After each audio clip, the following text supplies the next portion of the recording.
Cyber attacks and information security.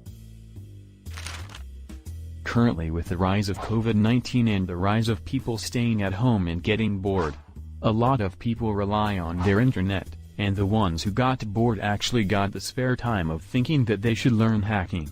At the start of the home quarantine, cyber attacks increased by 300% just a month after quarantine is imposed globally. In this module we will teach you the potential attacks that can happen to information security. As a future IT professional, you should be aware of attacks against the company you work on, and also securing your own personal computer, devices, or assets. Let us discuss about attacks. An attack is an act that takes advantage of a vulnerability to compromise a controlled system. It is accomplished by a threat agent that damages or steals an organization's information or physical asset. Unlike threats, which are always present, attacks only exist when a specific act may cause a loss. The threat of a hacker is always there, but an attack is the way and during the actual hacking to the system. Vulnerability is an identified weakness in a controlled system, where controls are not present or are no longer effective. We will be listing down major type of attacks used on against controlled system. Here are the types of attacks. 1. Malicious code. 2. Hoaxes. 3. Backdoors. 4. Password crack. 5. Brute force. 6. Dictionary attacks. 7. Denial of service or DOS, and distributed denial of service or DDoS. 8. Spoofing. 9. Man in the middle. 10. Spam. 11. Mail bombing. 12. Sniffers. 13. Social engineering. 14. Phishing. 15. Farming. 16. Timing attack. 1. Malicious code. The malicious code attack includes the execution of viruses, worms, Trojan horses, and active web scripts with the intent to destroy or steal information. These can be easily received from suspicious infected flash drives and suspicious website that is filled with advertisements that asks you to download a file that once opened or activated will spread the virus. 2. Hoax. A more tricky attack on computer systems is the transmission of a virus hoax with a real virus attached. When the attack is masked in a seemingly legitimate message, unsuspecting users more readily distribute it.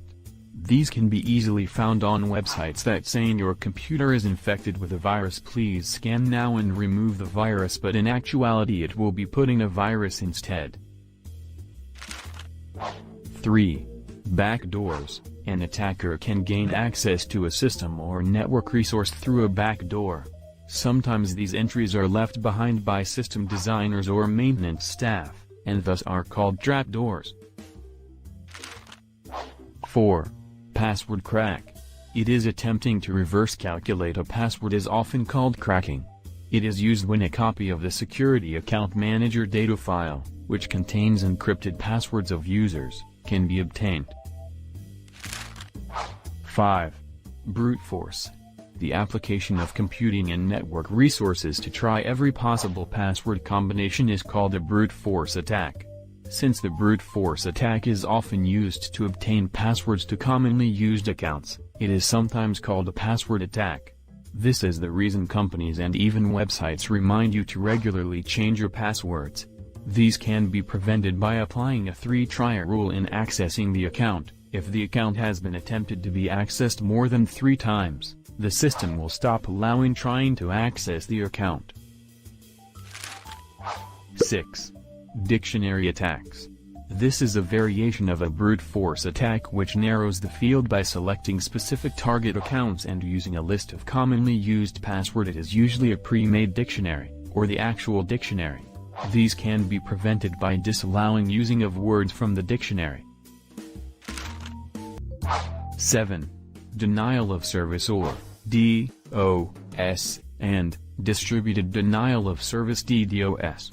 In a denial of service or DOS attack, The attacker sends a large number of connection or information requests to a target or subject. The system may crash or simply become unable to perform ordinary functions. 8. Spoofing. Spoofing is a technique used to gain unauthorized access to computers, wherein the intruder sends messages with a source IP address that has been forged to indicate that the messages are coming from a trusted host. In other words, they change a router's IP source to allow their computer to access the network. Newer routers and good firewall arrangements can offer protection against IP spoofing. 9. Man-in-the-middle. Man-in-the-middle attack or TCP hijacking attack. An attacker monitors packets from the networks, modifies them, and inserts them back into the network. This type of attack uses IP spoofing to enable an attacker to impersonate another entity on the network.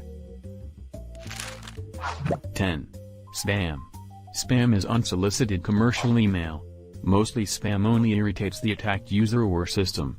It is tiring to open your email and see that you have thousands of email, with 1 or 2 are important, and the rest are spam or trash, and you have to find the 2 important emails. 11. Mail bombing. This is also another form of email attack which is also a DOS attack, a combination of both. Mail bomb is an attack in which an attacker routes large quantities of email to the target. If the target or the subject has weak security in their email systems, it is easier for an attacker to send multiple emails that doesn't scan as spam. It can even reach in thousands to millions of unwanted emails. 12. Sniffers. A sniffer is a program or device that can monitor data traveling over a network. Sniffers can be used both for legitimate network management functions and for stealing information. Sniffers can only read the sent data from local networks, and then if the data is a password that is used locally, a sniffer can get the password and use it for other types of attack. 13. Social engineering. In information security, social engineering is the process of using social skills to convince people to reveal access credentials or other valuable information to the attacker. This is commonly known as scamming people. Sadly, this is still very effective in the IT industry where there are thousands of people are scammed every day, where scammed people think they can trust the person they are talking to. 14. Phishing. There are many other attacks that involve social engineering. Phishing is one of them. It is an attempt to gain personal or financial information from an individual, usually posing as a legit entity/operation. Sometimes phishing is done by sending an email to the person sending a link that redirects you to a site that you thought is legit. Sometimes they use a site identical to your company's site, and once you log in you are then redirected to the actual site of your company, and you didn't know you just accessed your login info to a fake site that now has your login info. 15. Farming. Is the redirection of legitimate web traffic such as browser requests to an illegitimate site for the purpose of obtaining private information. Farming often uses trojans, worms, or other virus technologies to attack the internet browser's address bar so that the valid URL typed by the user is modified to that of the attacker's illegitimate website. 16. Timing attack. A timing attack explores the contents of a web browser's cache and stores a malicious cookie on the client's system. The cookie can allow the attacker to collect information on how to access password-protected sites.